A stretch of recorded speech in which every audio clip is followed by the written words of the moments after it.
I'm Zain Metcalf, and I'm an archivist currently working up here in the GlamX lab, currently filling in for our usual resident GlamX master, Anne Hardy. I'm supervising a bunch of volunteers and workers that are doing their own work digitizing and essentially transcribing lots of various materials into a more long-lasting digital format. So Deadline 2025 is a initiative or a report put out by the Australian Society of Archivists, and they've essentially given us a deadline of the year 2025 to get all audiovisual material transferred over to a more modern and contemporary format. And essentially it states that the equipment used in audiovisual playing, so VHS players, reel-to-reel machines, projectors, that kind of thing, are all going to become very difficult to fix, very difficult to find, and very difficult to find the expertise to run and keep running, essentially, into the future. And Deadline 2025 is a call to action to say all these audiovisual formats need to be migrated now. Hi, I'm William. I'm a communications student at University of Newcastle, and I find myself doing placement at GlamX Lab.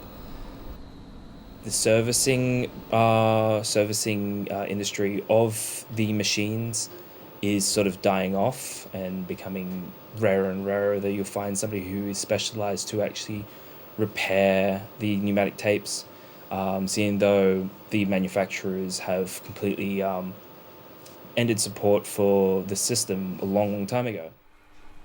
If we were to lose this material, we'd be losing a massive amount of cultural, informational, and general information about the area. I mean, we've got over 50 years of NBN broadcast footage. We have the newscast for every night, essentially, for the last 50 years or so.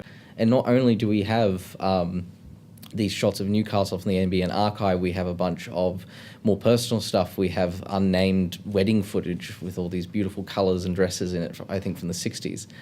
We've got all these other material. We've got educational materials. We've got like things like weather data. We've got all these things like climate data. We've got a ton of objects that pertain to the Hunter Valley in particular, and to lose them would be a massive loss for us all.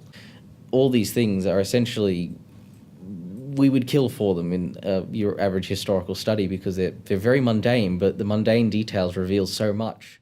Essentially, our main issue is funding. It's not necessarily a matter of finding the people to do it or finding the techniques to do it. It's entirely to do with the fact that we simply don't have the money. We don't have the money to employ people. We have a large cadre of volunteers that come in, almost every day to help us out, and we value their time so much because essentially they are helping us save Newcastle's history from oblivion, for lack of a better word. We've got over 1 million feet of footage in the archive behind me, and we can't store it properly. Essentially, it's slowly degrading and rotting because we can't afford a small walk-in refrigerator, so we can store this footage at a stable temperature of 8 degrees.